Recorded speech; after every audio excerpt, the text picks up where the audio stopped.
Hello guys, welcome to my YouTube channel Diya Sharma गणित channel. तो guys, आज मैं आपको 9th क्लास की एनसीईआरटी की बुक में से चैप्टर 6 एक्सप्लेन करने जा रही हूँ। तो चैप्टर 6 में सबसे पहले हम कुछ बेसिक चीज़ों के बारे में पढ़ेंगे। तो अभी मैं पहले आपको बेसिक चीज़ें बताऊँगी उसमें क्या है। चैप्टर 6 का नाम है लाइन्स एंड एंगल्स।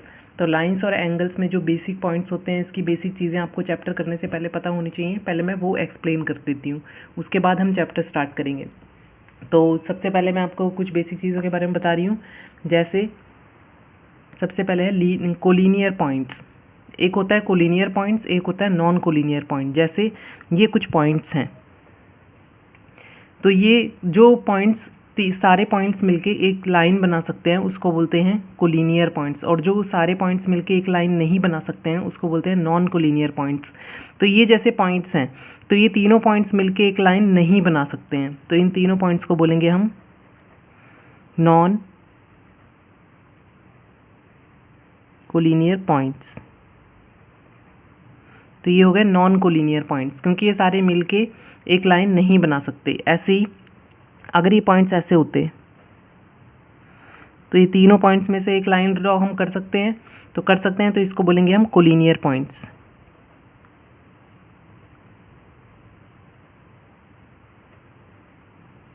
इस टाइप से। तो इसके बाद है, ये तो हो गया नॉन कोलिनियर पॉइंट और कोलिनियर पॉइंट। इसके बाद है एंगल्स। एंगल क्या होता है, वर्टेक्स क्या होता है और आर्म्स क्या होता है, वो बता रही हूँ मैं आपको। जैसे एक लाइन ये है, एक लाइन ये है, तो इन दोनों लाइंस को हम बोलेंगे आर्म्स। ये दोनों आर्म्स हैं। यहाँ पर ओ लिख दीजिए, यहाँ पर पी लिख दीजिए, क्यू। तो पी ओ एक आर्म है और ओ क्यू एक आर्म है। उसके बाद इसको हम बोलेंगे एंगल। ये हमारा एंगल है, और इस पॉइंट को हम बोलेंगे वर्टेक्स। तो वर्टेक्स क्या होता है, जब दो आर्म्स मिलती हैं एक जगह पर तो उस पॉइंट को बोलते हैं हम वर्टेक्स। और जब दो आर्म्स मिलती हैं तो उसके बीच में जो गैप होता है, जो जगह बनती है, उसको बोलते हैं एंगल। और ये हमारी आर्म्स हैं। तो ये मैंने आपको एंगल एक्सप्लेन कर दिया। एंगल क्या होता है, किसी भी दो आर्म से मिलके जो बनता है उसको एंगल बोलते हैं, और उस पॉइंट को हम बोलते हैं वर्टेक्स। तो ये तो हो गया एंगल, आर्म्स और वर्टेक्स। अब एंगल्स कैसे कैसे होते हैं वो मैं आपको बताने जा रही हूँ। 0 से 90 डिग्री के बीच में आते हैं हमारे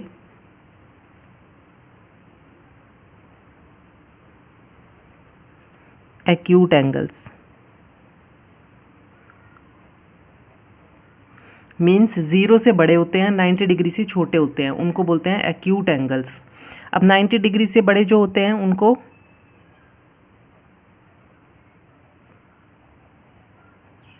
ऑब्ट्यूज एंगल्स। ऑब्ट्यूज एंगल जो होते हैं 90 डिग्री से बड़े होंगे, ग्रेटर होंगे 90 डिग्री से, और स्मॉल होंगे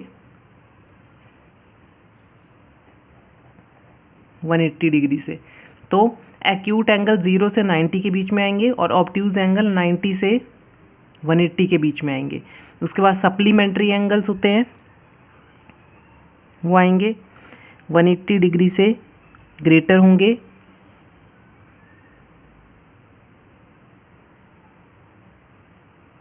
अच्छा, रिफ्लेक्स एंगल बता देती हूँ पहले मैं आपको।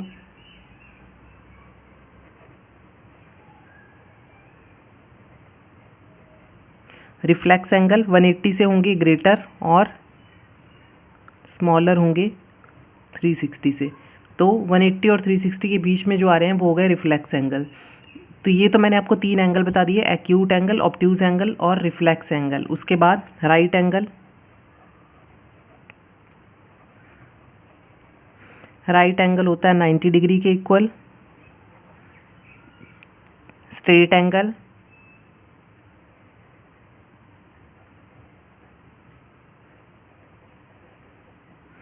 वन 180 डिग्री के इक्वल होता है। इसका नाम है स्ट्रेट एंगल, मतलब जो ऐसे लाइन पे बनेगा। तो ये वाला एंगल, लाइन में से अगर कोई चीज़ जा भी रही है, कोई और आर्म जा भी रही है, तो इन दोनों का सम होगा 180 डिग्री। ये एंगल है 180 डिग्री, इसको बोलते हैं स्ट्रेट एंगल। जब 180 डिग्री एंगल होता है उसका मतलब वहाँ पर स्ट्रेट लाइन है।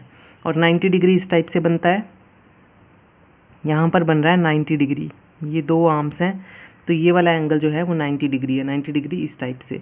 तो ये तो हो गया आपका acute angle, obtuse angle, reflex angle, right angle और स्ट्रेट एंगल। अब इसके बाद है कॉम्प्लीमेंट्री एंगल्स। कॉम्प्लीमेंट्री एंगल्स क्या होते हैं? जब टू एंगल्स का सम जो होता है वो 90 डिग्री हो, exactly 90 degree, not more than 90 degree और नॉट लेस देन 90 डिग्री। जब टू एंगल्स का सम एग्जैक्टली 90 डिग्री होता है तो उसको बोलते हैं कॉम्प्लीमेंट्री एंगल, और एग्जैक्टली 180 डिग्री होता है तो उसको बोलते हैं सप्लीमेंट्री एंगल। तो मैं यहाँ पर लिख देती हूँ, टू एंगल्स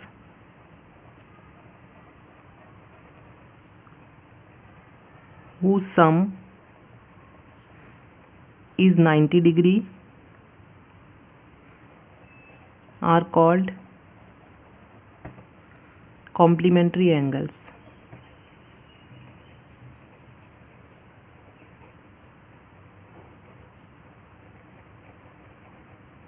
ऐसे टू एंगल्स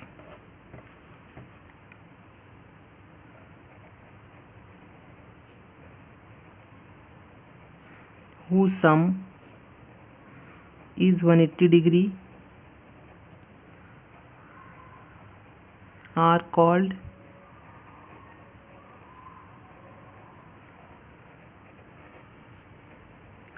supplementary angles। तो ऐसे ही जब दो एंगल्स का सम 90 डिग्री होगा तो उनको बोलेंगे कॉम्प्लीमेंट्री एंगल, और अगर दो एंगल्स का सम 180 डिग्री होगा तो उसको बोलेंगे सप्लीमेंट्री एंगल्स। तो ये हम लाइन पे भी कर सकते हैं, और ये हमें डायरेक्टली कई बार एंगल्स भी गिवन हो सकते हैं और पूछा हो सकता है कि which of these are complementary angles and which of these are the pair of supplementary angles. तो हमें उनको चेक करना होगा ऐड करके। तो ऐड करके हमें चेक करके पता चल जाएगा कि एंगल सप्लीमेंट्री है या कॉम्प्लीमेंट्री। नेक्स्ट है इसमें हमारा एडजेसेंट एंगल्स। अब एडजेसेंट एंगल्स क्या होते हैं? जैसे ये एक लाइन है, इस पर एक आर्म यहाँ जा रही है और एक आर्म यहाँ जा रही है। तो इस आर्म में ये जो मैंने एक लाइन ड्रॉ करी है, इसके ऊपर एक आर्म ये रही, एक आर्म ये रही। यहाँ पर एक एंगल बन रहा है which is let angle 1, this is angle 2 and this is angle 3। तो एडजेसेंट एंगल्स क्या होते हैं? जब दो एंगल्स के बीच में एक आर्म कॉमन हो तो उसको बोलते हैं एडजेसेंट एंगल्स। जैसे एंगल 1 और 2 है, इनके बीच में ये वाली आर्म कॉमन है, ये आर्म अगर कॉमन है तो ये दोनों एंगल होंगे एडजेसेंट एंगल। इसी टाइप से 2 और 3 हो सकते हैं एडजेसेंट एंगल, क्योंकि इन दोनों में ये आर्म कॉमन है। लेकिन ये आर्म जो है 3 और 1 के बीच में कोई आर्म कॉमन नहीं है, तो वो एडजेसेंट एंगल्स नहीं होंगे। तो इस टाइप से जिन दो एंगल्स के बीच में एक आर्म कॉमन होती है, एक आर्म जो उन दोनों के लिए ज़रूरी होती है एंगल बनाने के लिए, उसको बोलते हैं हम एडजेसेंट एंगल। तो अगर ये आर्म यहीं तक है, इस पॉइंट का नाम है O, ये आर्म अलग है, ये आर्म अलग है, तो इन दोनों के लिए, इसके लिए ये दो आर्म चाहिए, इसके लिए ये दो आर्म, तो इनकी दोनों की कोई भी आर्म कॉमन नहीं आ रही है। तो इसमें आ रही है ये वाली आर्म। अगर ये आर्म हट जाए तो एंगल 1 और 2 दोनों ही इनकम्प्लीट हो जाएंगे। तो इस टाइप से जब दो एंगल्स के लिए एक आर्म कॉमन होती है जिससे मिलकर वो दोनों एंगल बना रहे होते हैं, उनको बोलते हैं एडजेसेंट एंगल्स। तो यहाँ पर मैं लिख देती हूँ,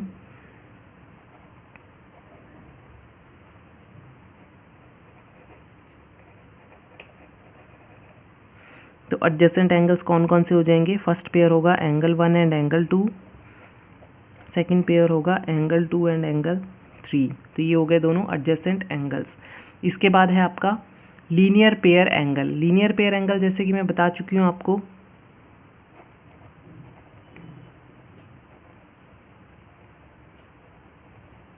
लीनियर पेयर एंगल्स, अभी तो मैंने आपको सम बताया था कि लीनियर पेयर एंगल्स का सम होता है 180 डिग्री।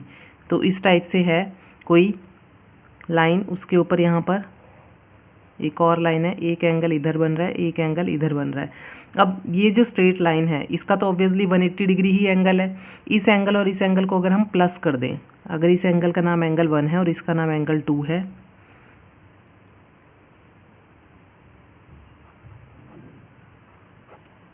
इसका एंगल 1 नाम है, इसका एंगल 2 है, अगर इन दोनों को हम सम कर दें तो ये बन जाएगा लीनियर पेयर एंगल। इन दोनों एंगल्स को ऐड करके 180 डिग्री आ जाएगा, तो ये हो जाएगा लीनियर पेयर एंगल। तो लीनियर पेयर एंगल क्या होते हैं? जब स्ट्रेट लाइन के ऊपर एंगल्स आ रहे होते हैं, अगर उन दोनों का सम 180 डिग्री है तो उनको बोलते हैं लीनियर पेयर एंगल। तो angle 1 and angle 2 are linear pair angle, क्योंकि इन दोनों को ऐड करके हमारे पास 180 डिग्री आ रहा है। अगर इस डायग्राम में देखें तो लीनियर पेयर एंगल क्या हो जाएगा, angle 1 plus angle 2 plus angle 3।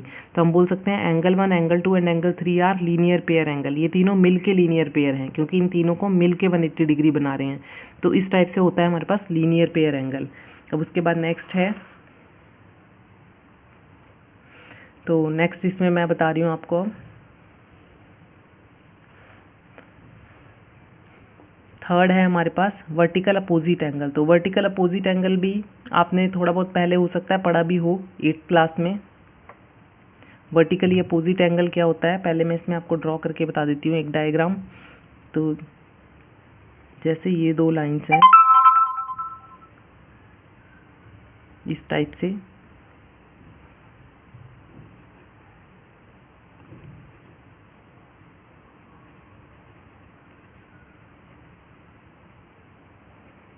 Vertically opposite angles. अब वर्टिकली अपोजिट एंगल्स कौन से होंगे, जैसे ये वाला एंगल है और ये वाला एंगल। नेमिंग कर देती हूँ मैं, angle 1, this is angle 2, angle 3 and angle 4। तो वर्टिकली अपोजिट एंगल्स के पेयर क्या क्या बनेंगे, आमने सामने वाले। अपोजिट मीन्स आमने सामने। तो ये वाले एंगल्स जो होंगे वो वर्टिकली अपोजिट एंगल्स होंगे, जो इस रे और इस रे से मिलकर इधर बना है और जो इस रे और इसी रे से मिलकर इस तरफ बना है। रे सेम होनी चाहिए दोनों एंगल्स की, तभी होता है वर्टिकली अपोजिट एंगल। जैसे जो रे इस एंगल को बनाने के लिए यूज़ हुई हैं वही दो रे इस एंगल को भी बनाने के लिए यूज़ होनी चाहिए, इसलिए वो होता है वर्टिकली अपोजिट एंगल। तो 1 और 3 इसमें एंगल 1 एंगल 3, और सेकंड पेयर क्या हो जाएगा वर्टिकली अपोजिट एंगल का, 2 एंड 4। जैसे एंगल 2 को बनाने के लिए ये वाली रे यूज़ हुई है और ये वाली रे, तो फर्दर इसी रे को प्रोड्यूस करके आगे और इसी रे को आगे प्रोड्यूस करके एंगल 4 बना है। तो एंगल 2 और 4 जो हैं वो दोनों सेम रे से बने हैं, इसलिए वो वर्टिकल अपोजिट एंगल हैं। तो ये हमेशा ध्यान रखना, अगर इसके बीच में कोई और रे निकाल दी जाए तो वो वाला एंगल हाफ हो जाएगा और वो वर्टिकल अपोजिट एंगल नहीं होगा। तो ये ध्यान रखना है, वर्टिकल अपोजिट एंगल वही होते हैं जो एक दूसरे के अपोजिट हों और सेम रे से मिलके बन रहे हों, तो वो होंगे वर्टिकली अपोजिट एंगल। और वर्टिकली अपोजिट एंगल आपस में इक्वल भी होते हैं, जितना एंगल यहाँ है उतना ही यहाँ होगा, जितना एंगल यहाँ है उतना ही यहाँ होगा। ये भी इसकी प्रॉपर्टी होती है कि वर्टिकली अपोजिट एंगल आपस में इक्वल होते हैं। अब इसके बाद मैं आपको कुछ ट्रांसवर्सल लाइंस के बारे में बता देती हूँ। ट्रांसवर्सल लाइंस क्या होती हैं, जैसे कोई भी दो लाइंस हैं, दो या दो से ज़्यादा कितनी भी लाइंस हो सकती हैं, उसको जब थर्ड लाइन ऐसे कट करती है तो इस थर्ड लाइन को हम बोलते हैं ट्रांसवर्सल लाइन, क्योंकि ये उसको कट कर रही है। तो ट्रांसवर्सल लाइन लिख देती हूँ मैं यहाँ पर।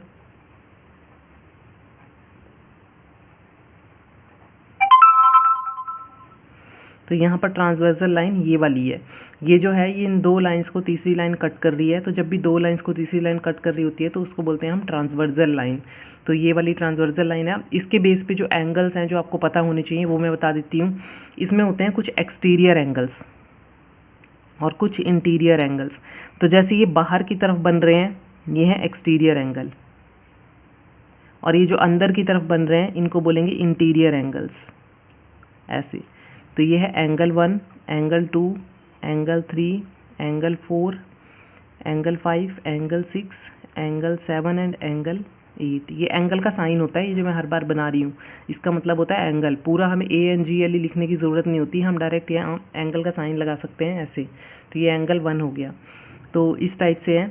तो ये एक्सटीरियर एंगल कौन से हो गए यहाँ पर,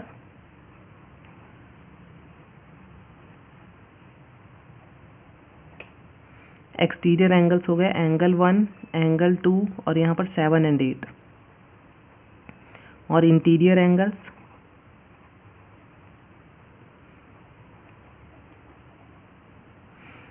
angle 4, angle 3, angle 5 and angle 6। ये हमारे इंटीरियर एंगल्स हैं। तो मैंने एक्सटीरियर एंगल बता दिया आपको, इंटीरियर एंगल बता दिए। और इसमें क्या होता है अब, कोरेस्पॉन्डिंग एंगल।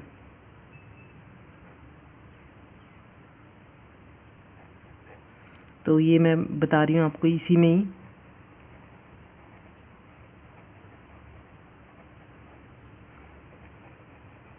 कोरेस्पॉन्डिंग एंगल्स क्या होते हैं, अब कोरेस्पॉन्डिंग एंगल होते हैं जो, जैसे यहाँ पर हमारा एंगल 1 है, ये और ये दोनों कोरेस्पॉन्डिंग एंगल हैं जो सेम लाइन पे बने हैं, जब ट्रांसवर्जल उनको कट करती है तो जो एंगल सेम डायरेक्शन में होते हैं, जैसे यहाँ 1 है यहाँ 5 है, तो ये ट्रांसवर्जल के साथ सेम डायरेक्शन में बन रहा है, दोनों लाइन के साथ 1 और 5। तो ये हो गया कोरिस्पॉन्डिंग एंगल। 1 और 5 होगा हमारा कोरिस्पॉन्डिंग एंगल, एंगल 1 एंगल 5। हर एंगल का कोरिस्पॉन्डिंग एंगल बनेगा इसमें। अब जैसे एंगल 2 है तो एंगल 2 का कोरिस्पॉन्डिंग एंगल कौन सा हो जाएगा, एंगल 6। ध्यान से आप देखना इसको कि मैं क्या बता रही हूँ, ये आपको याद रहना चाहिए। अगर ये बेसिक चीज़ें आपको याद रहेंगी तो ये चैप्टर आपको बहुत ही ईजी लगेगा। एंगल 3 का कोरिस्पॉन्डिंग एंगल कौन सा हो जाएगा, एंगल 7। और एंगल 4 का कोरिस्पॉन्डिंग एंगल कौन सा हो जाएगा, एंगल 8। इस टाइप से। तो ये हमारे कोरिस्पॉन्डिंग एंगल के पेयर बन गए हैं। अच्छा, और एक बात और होती है, अगर ये गिवन है कि ये दोनों लाइंस, मैं इस लाइन का नाम रख देती हूँ एल एम, और ये जो ट्रांसवर्जल है ये पी है, अगर ये गिवन हो कि ये दोनों लाइंस पैरेलल हैं तो इसके कोरिस्पॉन्डिंग एंगल जो होते हैं वो इक्वल होते हैं। और अगर ये गिवन हो कि ये दोनों लाइंस पैरेलल नहीं है तब इक्वल नहीं होते हैं। सेकंड है हमारा alternate interior angles.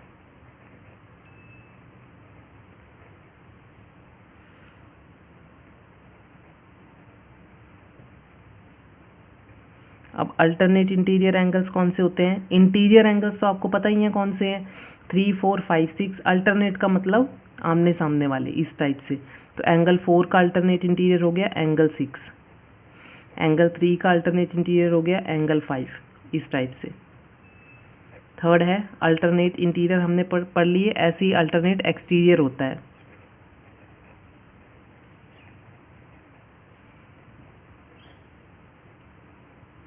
Alternate exterior angles,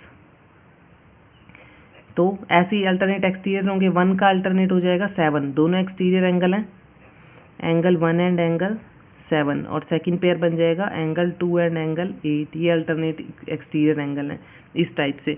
तो ऐसे ये एंगल्स होते हैं। अब इसमें इंटीरियर एंगल्स हैं, अल्टरनेट इंटीरियर है, मैंने आपको बता दिया, कोरिस्पॉन्डिंग बता दिया, वर्टिकल अपोजिट बता दिया, और लीनियर पेयर एंगल बता दिया। अब इन एंगल्स की हेल्प से आपको इसमें प्रॉब्लम्स को सॉल्व करना है। आपको ये सारी अगर बेसिक चीज़ें पता हैं तो आप इजीली क्वेश्चंस इस पे बेस्ड सॉल्व कर लोगे। तो ये तो मैंने आपको एंगल्स की बात बता दी। अब अगर ये दोनों लाइंस पैरेलल हैं, ऐसा गिवन है, तो कोरिस्पॉन्डिंग एंगल इक्वल होते हैं। मैंने आपको बताया एंगल 1 इक्वल होगा एंगल 5 के, इस टाइप से। और अगर ये दोनों लाइन पैरेलल हैं तो जो इनके इंटीरियर एंगल होते हैं ये को इंटीरियर एंगल हैं, क्योंकि ये एक ही साइड में है। अल्टरनेट इंटीरियर नहीं होंगे तो को इंटीरियर होंगे।